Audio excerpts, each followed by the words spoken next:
Peter, what was the first FPS game? Was it really Wolfenstein or Doom? Nah, not even close, Stewie. Everyone thinks id Software invented the genre in the 90s, but you gotta go all the way back to the summer of 1973.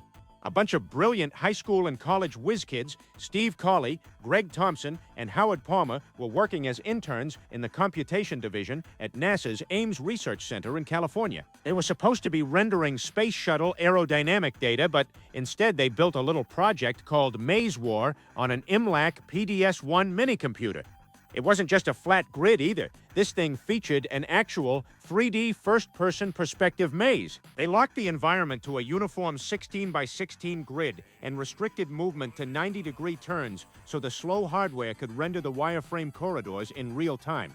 You'd walk down hallways, peek around corners, and hunt down opponents. At first, it was just a single-player game, but by 1974, after Greg Thompson brought the code over to MIT's Project Mac, they completely revolutionized it. They added floating eyeball avatars, autonomous AI bots, and a client-server architecture running over high-speed serial lines and the ARPANET. That means Maze War didn't just invent the 3D FPS. It also added networked player-versus-player deathmatch shooting decades before high-speed broadband was even a thing. You'd literally be fragging your buddies across serial cables and mainframe networks while Nixon was still dealing with Watergate.